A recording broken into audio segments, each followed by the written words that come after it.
fala, não ultrapassar. Não há nada. Vocês conhecem a Inês Barbosa, não conhecem todos? Muito bem, não é? É uma velha amiga, colega, de há muitos anos, que não vem tanto aqui porque nós perdemos a concorrência na competição com a França, de maneira que ela é o seu país, o segundo país é a França, mas a gente está a competir. Passámos aqui um bom tempo e tem feito um trabalho notável.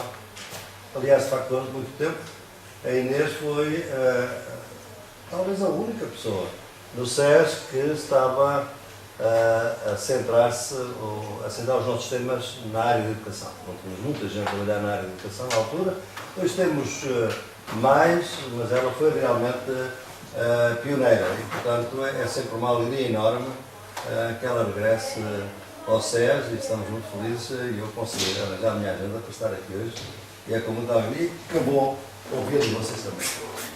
Bom, é um pedido falar isso tudo na frente do Boaventura, porque na verdade isso é uma tentativa que eu tenho feito de fazer a pesquisa partindo da sociologia que ele tem produzido. E, enfim, a minha impressão é de que funciona. E os franceses aceitaram, apesar da resistência que tem à ideia da ecologia de saberes, notadamente. Bom, aceitaram, me deram o título e o livro vai sair lá, pois então tá bom, né? Tá bom. Mas, na verdade, a ideia qual é? A ideia de partida é pensar de que maneira a gente pode interrogar a escola naquilo que ela produz para além do que é o seu modelo. A gente tem um modelo de escola, que é uma escola moderna, uma escola da hierarquia entre os conhecimentos, o mais científico, o mais abstrato é o mais importante, o menos científico, o menos abstrato é o menos importante, tendendo à desqualificação, as artes, a educação física, enfim, as humanas, as sociais e, finalmente, as ciências naturais e a matemática no top. Mas isso é um modelo e a gente entende que os modelos orientam a realidade, mas não dão conta do que aquilo que a realidade é. E a gente percebe, portanto, que aquilo, a gente procura perceber, portanto, nos cotidianos das escolas, práticas que caminham na direção da emancipação social, uma leitura que a gente faz do trabalho do Boaventura. A gente tem feito isso já há algum tempo, num primeiro momento, ainda com a leitura do Pela Mão de Alice, pensando a emancipação social como um processo, lutas processuais sem fim definido. Depois a gente passa para a sociologia das ausências e das emergências, procurando desinvisibilizar aquilo que existe nas escolas e que é tornado invisível pelo pensamento hegemônico moderno, que pensa a escola a partir do que ela deveria ser, do modelo de escola e do que ela não tem.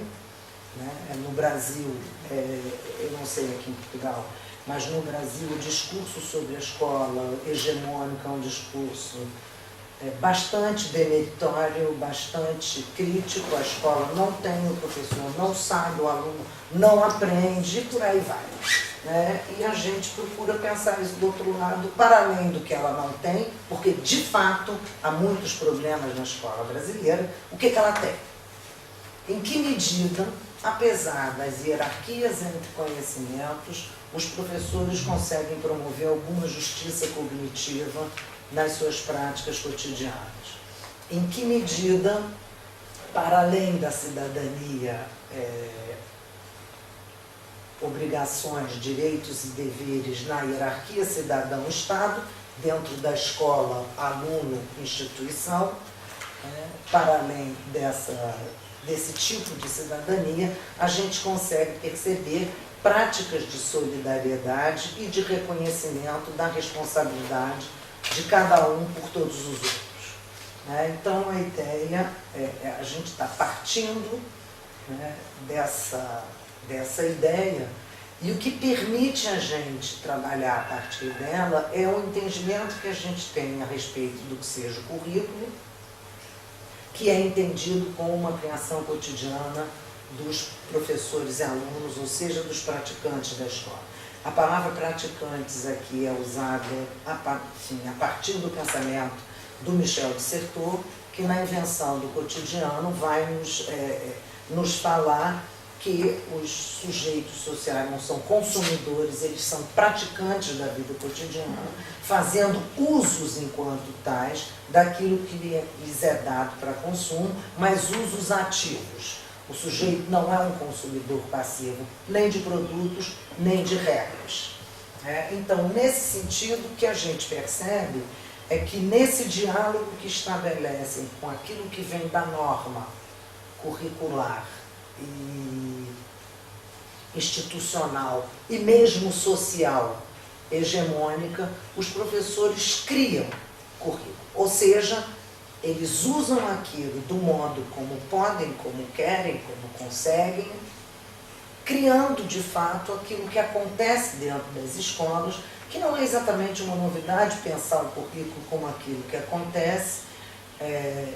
Já muitos autores no Brasil vêm pensando isso desde os anos 90, pensando e formulando. O que talvez seja novo, o toque diferente que a gente traz é a ideia do cotidiano, é a ideia de que é no uso diário que fazem das normas, das regras, das prescrições, dos diálogos entre os conhecimentos que estão presentes na escola, que os professores criam currículo. E, portanto, se criam muitas vezes fragmentos de currículo, porque quando a gente cria currículo, a tendência é pensar num grande currículo, numa coisa que tenha uma coerência, uma linearidade, uma integralidade que não tem. Então, essa criação cotidiana dos currículos, ela é a criação de fragmentos de currículo no sentido mais amplo que a palavra currículo costuma ter quando a gente ouve assim, currículo. E nesses fragmentos introduzem práticas emancipatórias. E aí o que a gente vai pensar como práticas emancipatórias, tentando sempre atualizar, caminhando da sociologia das ausências para as epistemologias do SUS. E aí a ideia é considerar essa contribuição à emancipação social, buscando a prática de relações mais ecológicas entre os diferentes conhecimentos dentro da escola, reconhecendo a interdependência entre eles. E a questão da interdependência para nós tem sido central, na medida em que a gente sempre trabalhou também com a ideia de que o conhecimento se tece em rede e sempre coletivamente. Você não aprende sozinho, você não conhece sozinho. Aliás, em francês a palavra interdita o sozinho, que é connaître, é naître com, é fazer com, é nascer com a palavra em francês, mas o conhecer, aí ele já pressupõe essa ligação. E aí a ideia da relação ecológica é a de uma relação de interdependência entre os diferentes conhecimentos, ou seja, para ampliar, para criar novos conhecimentos, para aprender coisas novas, nós precisamos colocar em diálogo, sem hierarquizar a priori, os diferentes conhecimentos. Tinha alguma outra coisa aqui de baixo que se perdeu, mas como esse não era o PowerPoint que eu ia trazer, não tem a menor importância.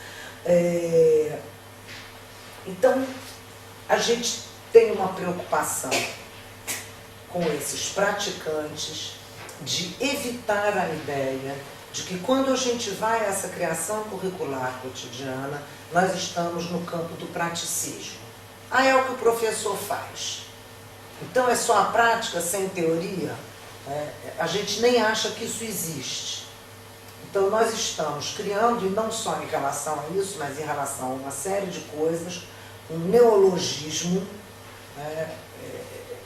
roubado do alemão, que eu não falo uma palavra, mas que eu sei que eles fazem assim, que é juntando palavras que para nós não deveriam estar trabalhadas como dissociadas, como opostas, né, na consideração disso. Então, esses currículos que os professores criam cotidianamente estão sendo tratados hoje como currículos pensados, praticados. Né? Eu acho que vale uma explicação. Quando eu vim cá fazer o meu pós-doutoramento, eu escrevi um livro usando o que a gente tinha na época disponível da sociologia do Boaventura, ainda sempre com o cotidiano, então com o Michel de Certeau, com um pouco do Zé Machado Paz, entre outros, com o que a gente tinha na época. O livro se chamou Currículos Praticados. E à medida em que esse livro foi se tornando conhecido, enquanto ninguém tinha lido, ninguém sabia dele, ninguém reclamou de nada. À medida que ele foi se tornando conhecido, começaram as críticas de que nós estaríamos abdicando de fazer teoria. Essa ideia de que no cotidiano circulam conhecimentos válidos e necessários em interlocução com os chamados conhecimentos científicos, né, ela já é suficientemente incômoda. Então, ela já nos cria uma série de problemas políticos, política acadêmica mesmo. E uma das críticas que achou-se pertinente fazer foi essa, de que currículos praticados, que nós estaríamos abdicando da reflexão curricular para contar historinhas a respeito daquilo que as professoras fazem nas salas de aula, os currículos praticados. E aí a gente foi tentando adensar a argumentação teórica, ao mesmo tempo em que foi tentando responder. E aí a ideia dos currículos pensados, praticados, ela nasce dessa interlocução com os nossos críticos. Né? Eu agora não estou enxergando nada. E ele vai considerar o quê? Esta noção considera o quê? A indissociabilidade entre a prática e a teoria. Né? Não existe uma teoria que se aplica sobre a prática, existe um diálogo permanente, prática, teoria, prática, reflexão, ação. Todo professor pensa, uns mais conscientemente e mais bem munidos de uma consciência de a que referenciais teóricos está recorrendo, outros com menos, mas o fato é que todo professor pensa. Todo professor não, todo ser humano, muito mais do que todo professor. Isso é uma outra discussão que a gente faz também com a ideia da formação do professor reflexivo. Não sei se isso aqui em Portugal é moda, no Brasil andou muito na moda, hoje em dia está mais quieto um pouco, mas também foi necessário dialogar com essa linha de pensamento que entende que existe uma formação de um professor não reflexivo e que a gente precisa investir na formação do professor reflexivo. Em que pese a minha adesão aos motivos por que precisamos investir em uma boa formação teórica do professorado, reflexivos são todos os professores.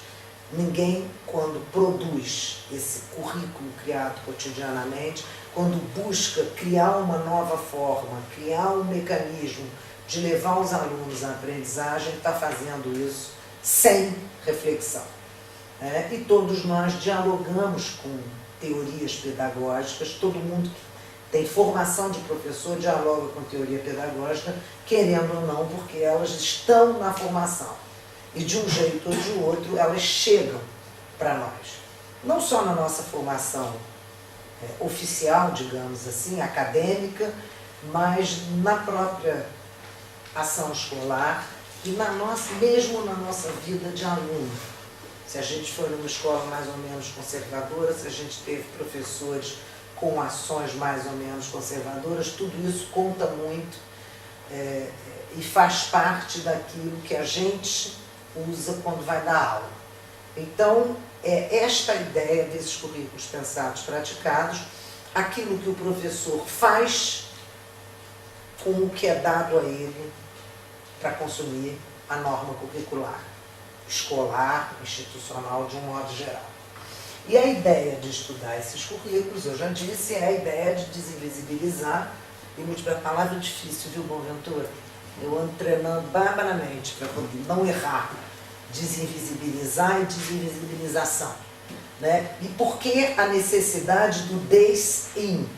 Porque a gente trabalha a partir da ideia de que a invisibilidade é ativamente criada. Então não se trata de visibilizar alguma coisa que é invisível. É de romper o processo de produção de invisibilidade.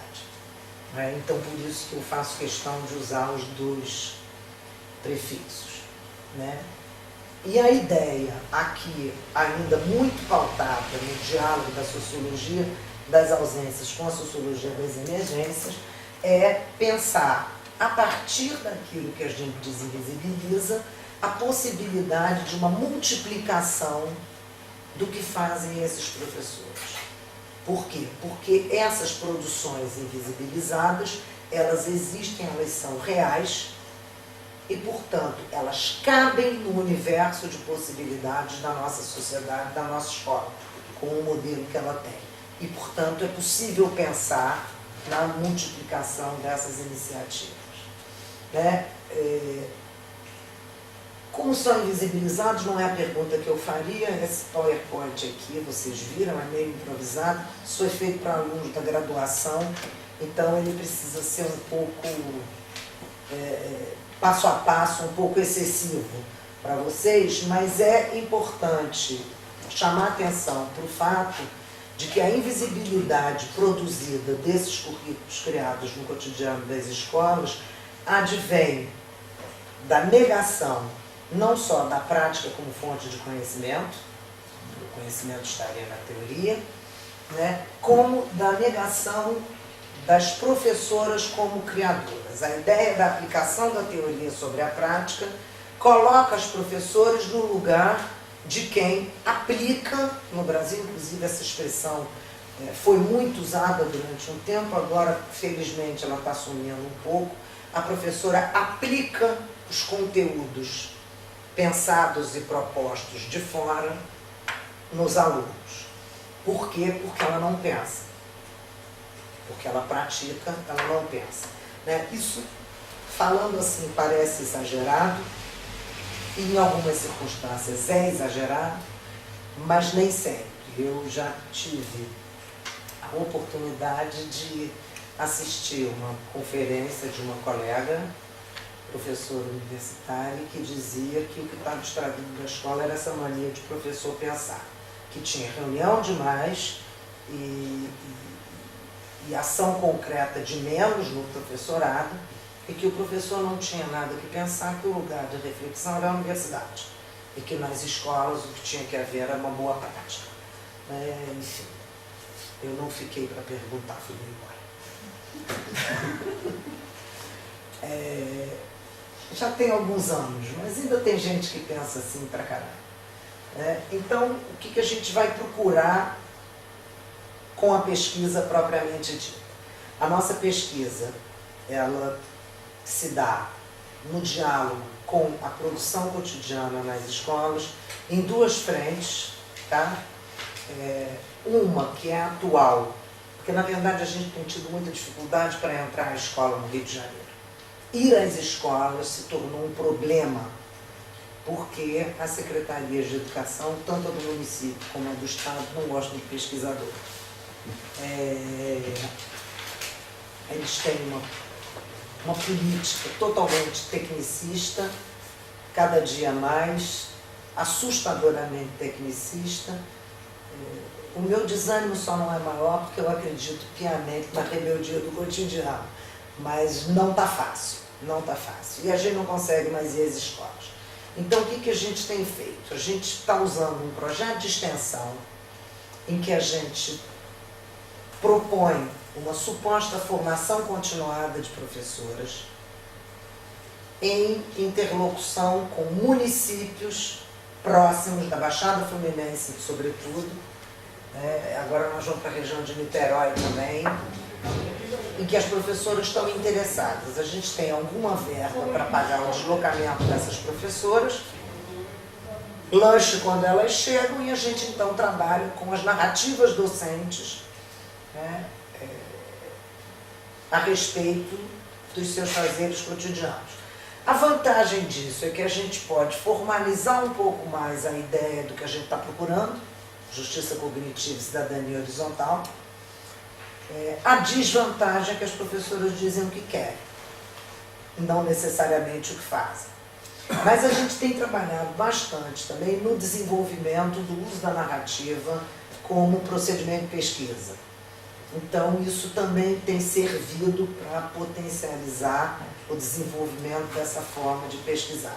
O nosso projeto com as professoras chama-se CHOP, Contando Histórias e Ouvindo Papos de Professoras, que é uma maneira também de brincar um pouco com essa interlocução. CHOP, para quem não sabe, no Brasil, é o que vocês chamam aqui de fino. Então, a gente faz um jogo de palavras para mostrar a nossa intenção de alguma coisa que seja de interlocução entre iguais e não um curso, alguma coisa que vem de cima para baixo sobre as professoras. Dá mais ou menos certo, no primeiro ano deu muito certo, o segundo ano não foi bom, esse ano ainda não começamos, vamos ver o que acontece. Isso tudo eu já falei.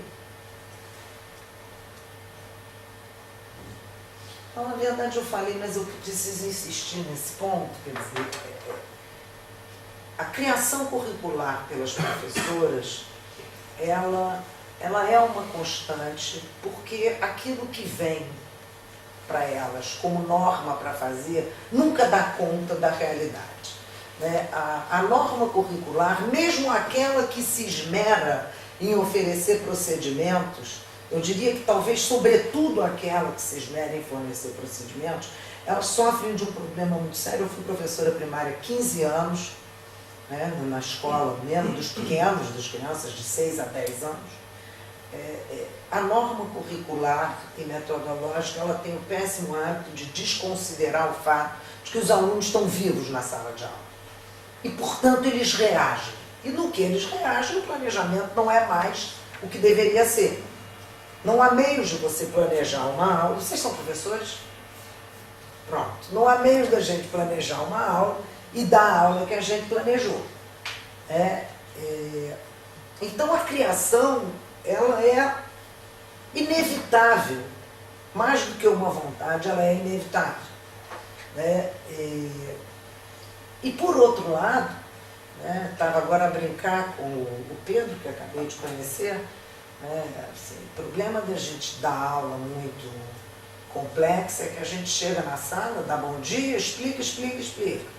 Quando acaba a aula, pergunta se alguém tem dúvida, o menino levanta o dedo, aquela cara de paisagem, levanta o dedo, diz: professora, eu não entendi. O que você não entendeu? Depois que a senhora disse bom dia, nada depois eu entendi. Mas, concretamente, a gente, diante de uma classe, a gente meio que percebe as caras de paisagem e vai procurando caminhos. É uma pena que a maioria das leituras que se faz, eu estou antecipando o resultado da pesquisa, mas enfim, é uma pena que a maioria das leituras que se faz sobre essas invenções do dia a dia sejam tratadas meramente como metodologia. Não, isso é uma forma de ensinar, mas mudando a forma muda o conteúdo.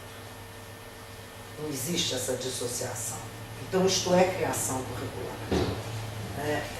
Mas mesmo as professoras, as nossas interlocutoras, isso estava no outro PowerPoint, não está nesse, mesmo as nossas interlocutoras, elas têm dificuldades de perceber as ações que elas desenvolvem para potencializar a aprendizagem de determinados conteúdos como ações de produção curricular. Elas acham que aquilo é meramente procedimental. Eu vou dar um exemplo mais à frente.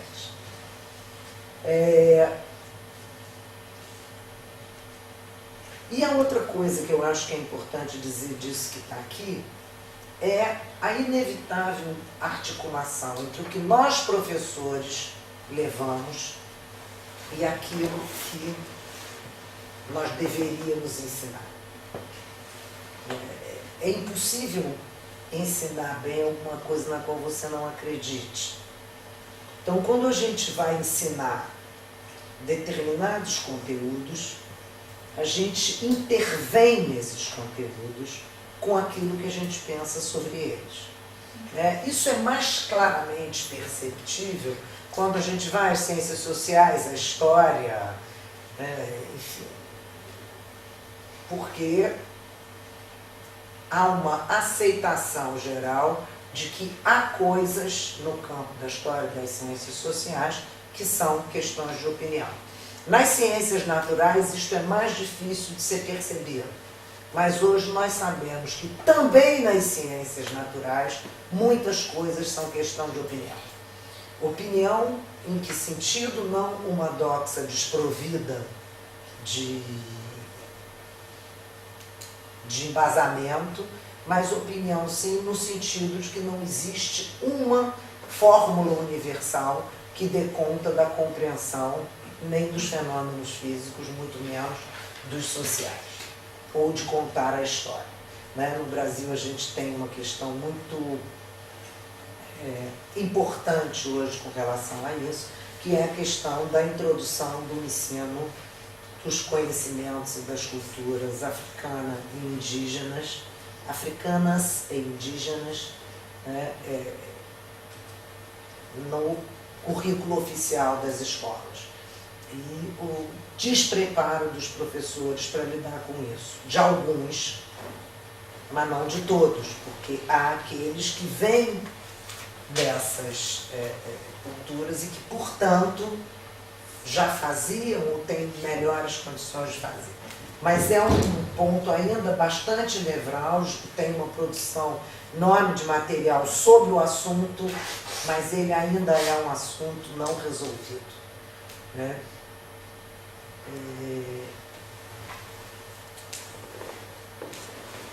Essa inserção dos professores nos currículos, daquilo que eles sabem, conhecem, pelo que se interessam, enriquece os conteúdos.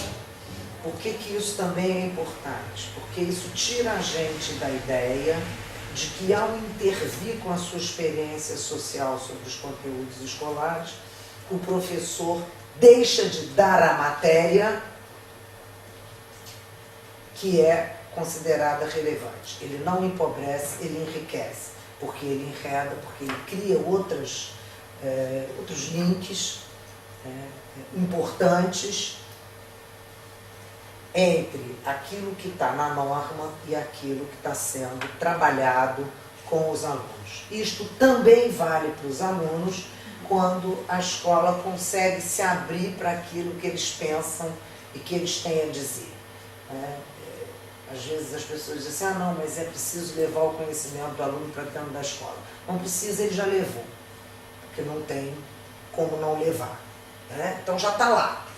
A questão é de não invisibilizar esses conhecimentos a partir, enfim, de uma prática que eu agora tenho chamado, com o apoio do Jacques Rancière, de explicacionista. A escola explica, se deixar um pouco.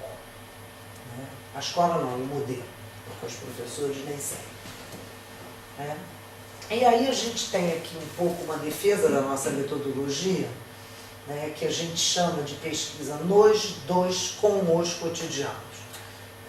Porque esse monte de preposição, porque na verdade a gente ainda não conseguiu decidir qual delas é a mais importante.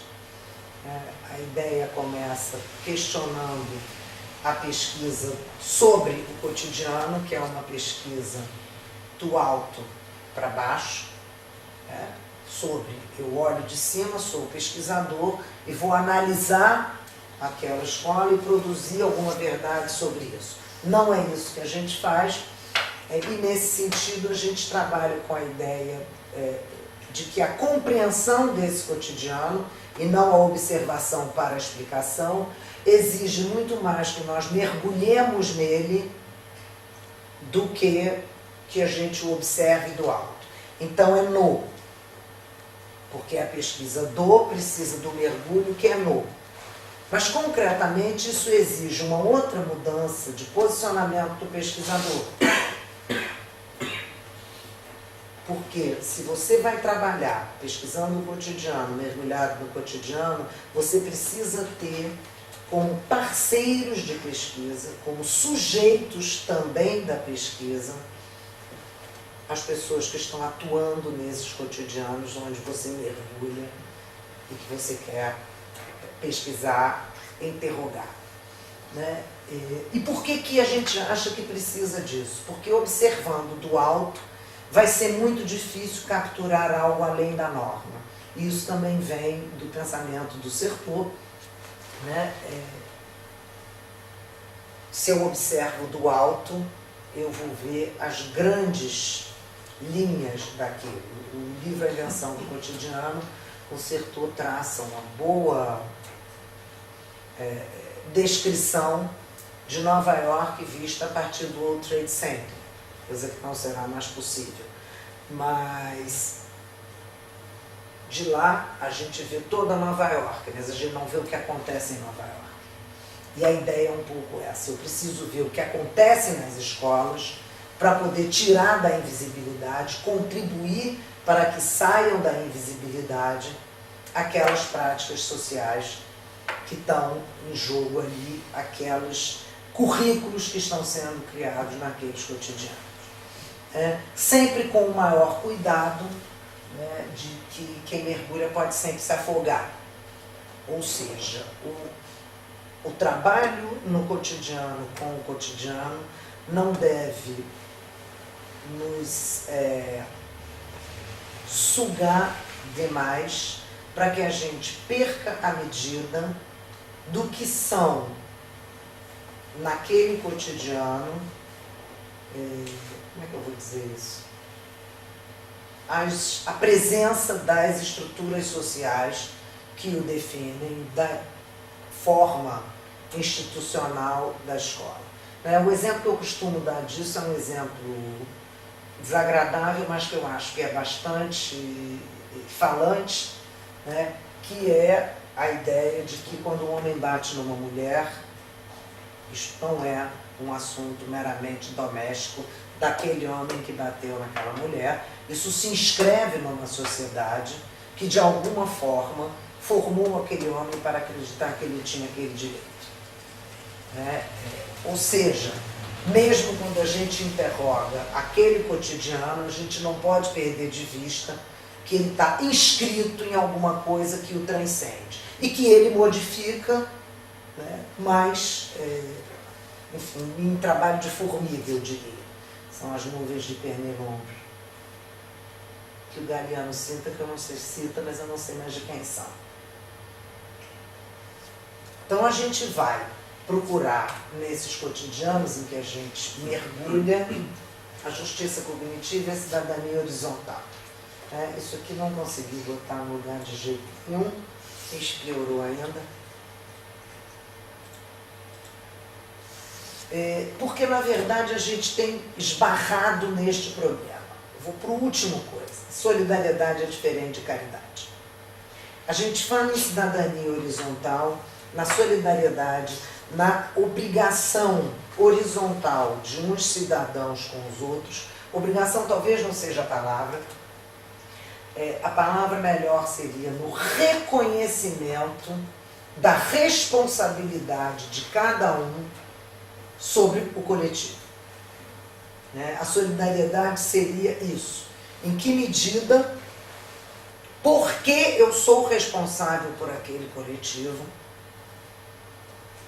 eu preciso socorrer alguém, eu preciso ajudar, eu preciso estender a mão, eu preciso disponibilizar aquilo que eu tenho para que o meio social cresça como um todo. Ou seja, não é entre os cidadãos, mas é pensado como alguma coisa em benefício coletivo, que é diferente da caridade, que eu dou alguma coisa que eu tenho a um coitado que não tem. Tem sido muito difícil essa parte com as professoras e eu acho que eu descobri por quê. Eu estou fazendo um trabalho, não posso dar muitos detalhes sobre ele, mas eu tenho visto muitos alunos falando sobre cidadania. E mais da metade diz que é para formar um cidadão de bem, tem amor pelo próximo, e por aí vai. Ou seja, todos os elementos da caridade. se na cidadania vertical, na cidadania clássica, essa presença do bíblico, porque isso a gente aprende na Santa Madre Igreja, é tão forte, não poderia ser muito diferente quando a mesma população desloca a ideia da cidadania vertical para a cidadania horizontal. Isso é uma hipótese que eu estou formulando de pouco tempo para cá, pouco tempo é pouco tempo mesmo, tem uma semana, 15 dias, que eu comecei a pensar nisso, porque foi o tempo em que eu entrei em contato com isso. Mas, de qualquer maneira, a gente insiste com a ideia de que é uma responsabilidade individual com o coletivo, mais do que um ato de caridade, mas concretamente, quando a gente vê as ações que as professoras conseguem nos narrar, a gente pode também dali, mesmo que elas não percebam, não saibam formular como nós gostaríamos, de alguma maneira existe um bem coletivo pensado no final. Em algumas circunstâncias. Em outra, é caridade pura e simples. Coitadinho desse menino, ele não tem nada, então nós vamos ajudar. Enfim, campanha do agasalho, campanha do Natal, essas coisas que se faz muito em escola pública. E, muito curiosamente, nas escolas públicas das regiões mais pobres se faz mais. Ou seja, os pobres doam mais. Era onde eu queria chegar. O reconhecimento da necessidade da comunidade é maior. Então você tem uma maior disponibilidade para o outro nas comunidades mais pobres. É uma coisa meio assustadora, mas é verdade. Isso a gente também tem podido perceber nesse 2 anos que a gente pôde trabalhar com as professoras, buscando nas narrativas delas práticas de solidariedade e práticas de justiça cognitiva, ou seja, práticas pedagógicas em que os conhecimentos formais escolares dialogam com os outros mais do que se impõem sobre os outros. Né?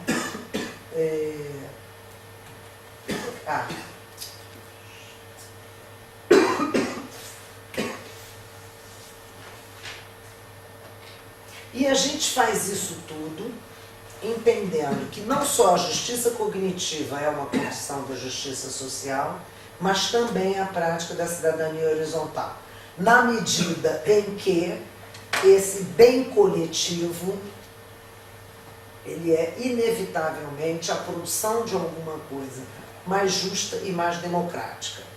Esse bem coletivo construído coletivamente e não pensado a partir de um centro de poder que fala do bem comum.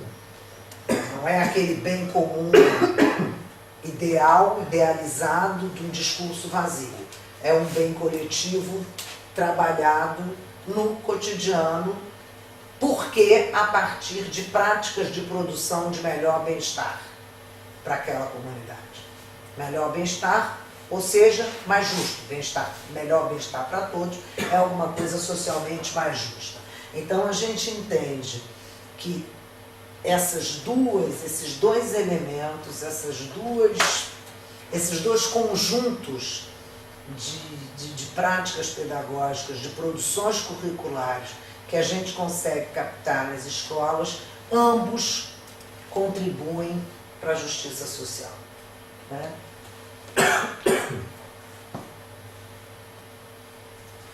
Com relação à questão da emancipação,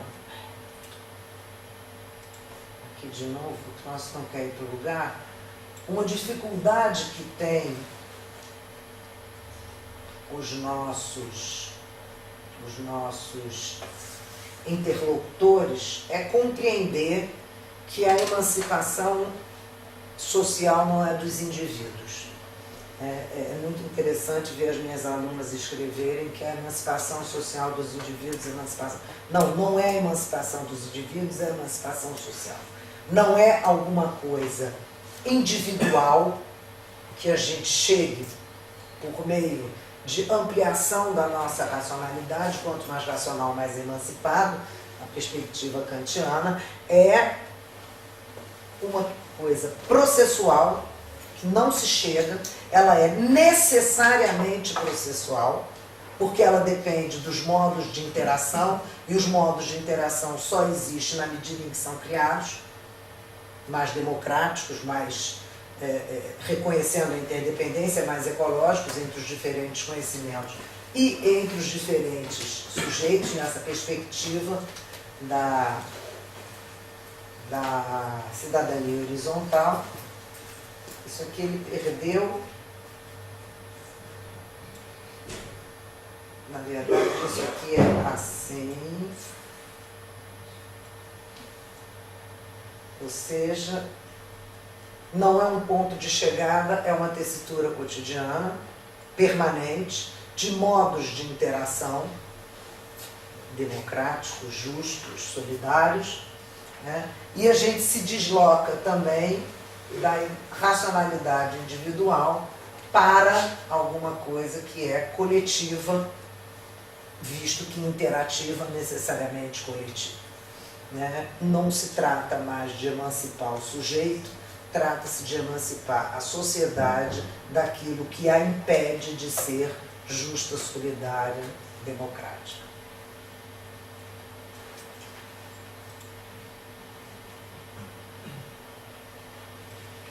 E aqui a ideia da justiça cognitiva, mas eu acho que eu já falei exaustivamente sobre isso.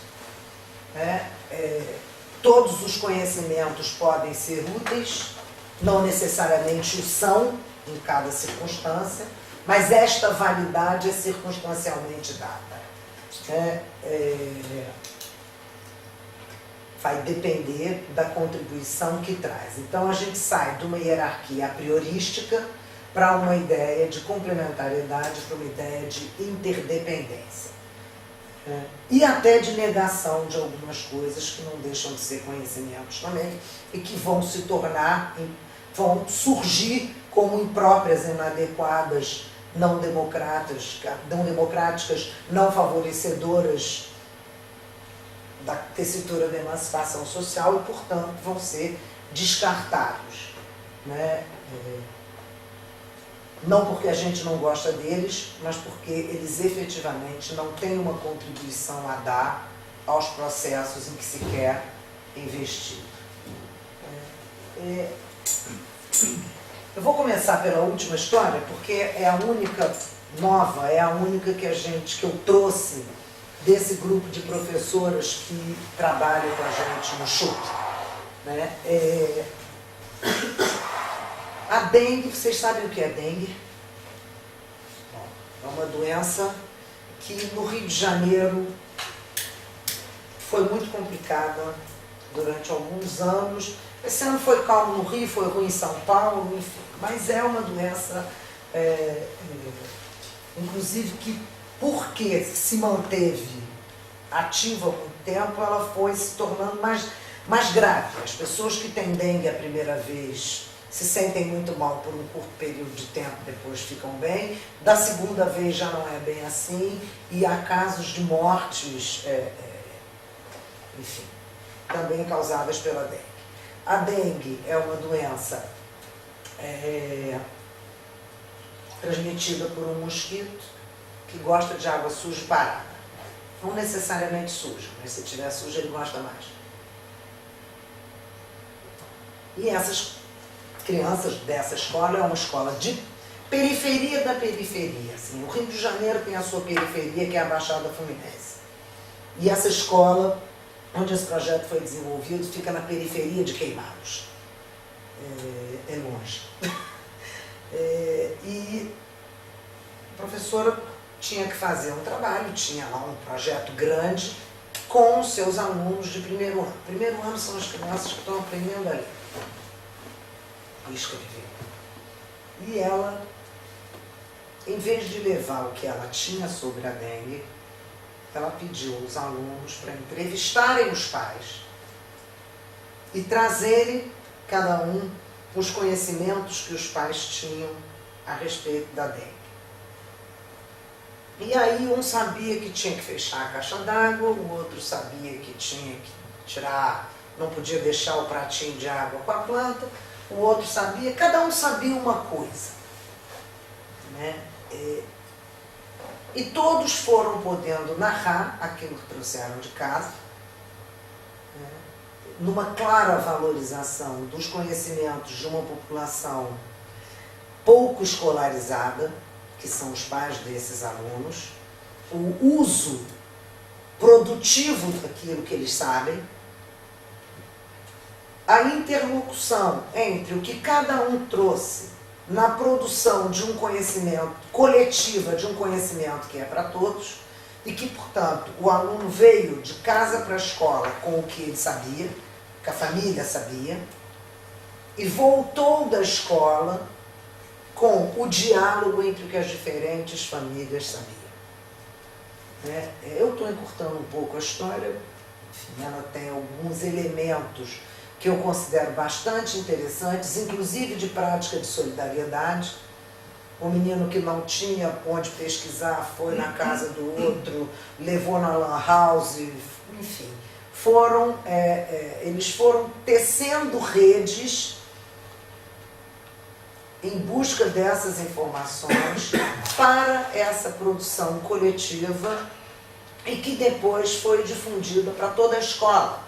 Então você pega os meninos do primeiro ano, meninos e meninas, né? Eu falo meninos porque a nossa língua traiçoeira nos leva a... as crianças do primeiro ano levaram o seu conhecimento para a escola, aquilo que podiam trazer, a contribuição de cada um foi considerada como uma contribuição efetiva, respeitada e trabalhada, num trabalho coletivo, em torno de alguma coisa que não deixa de ser um conteúdo escolar. Porque aí a gente tem trabalho com ciência, o que é mosquito, é um inseto, tudo isso atrelado ao projeto. As crianças escreveram coisas, enfim, meio copiando do jeito que conseguiam, né? Porque as crianças do primeiro ano, nas periferias, é comum que elas, mesmo ao final do ano, ainda não leiam e escrevam sozinhas, né? Mas, enfim. Então a gente tem, eu tinha inclusive umas fotos de algumas coisas que a professora nos levou. Quando ela contou o projeto, eu pedi para ela levar, ela levou, né? E na ocasião foi muito interessante porque assim, a ideia da pesquisa é um pouco praticar o que a gente diz que tem que ser praticado. Ou seja, não sou eu pesquisador que vou ensinar nada às professoras. Eu quero ouvir as professoras. A ideia é pôr em diálogo os diferentes conhecimentos. E aí outras experiências de projetos semelhantes foram emergindo naquela conversa, e é muito interessante a gente observar, e eu vou fechar aqui, a gente observar como resultado positivo o ânimo que as professoras têm quando esse diálogo acontece bem, o ânimo que elas têm para contar, para mostrar, e como elas saem de lá se sentindo melhor. A gente tem depoimentos muito bacanas de professoras que mostram, que assumem, agora é que eu sei como que eu faço coisas diferentes. Ela precisa narrar para tomar consciência do que ela está produzindo. E nesse diálogo, a gente acredita, isso é um resultado que eu ainda não tenho, mas eu acredito que além dessa pesquisa ajudar a desinvisibilizar o que as professoras fazem nas escolas e que promove justiça cognitiva, cidadania horizontal, que o próprio modo de pesquisar, trazendo as professoras e ouvindo as professoras, eu também estou promovendo alguma justiça cognitiva entre o que se passa na academia e o que se passa nas escolas, contribuindo para tirar as professoras do lugar de não saber, devolvendo a elas o lugar que lhes é de direito, de criadoras de currículo, de professoras reflexivas e de, na medida do possível, promotoras de justiça cognitiva e, portanto, de justiça social. É isso.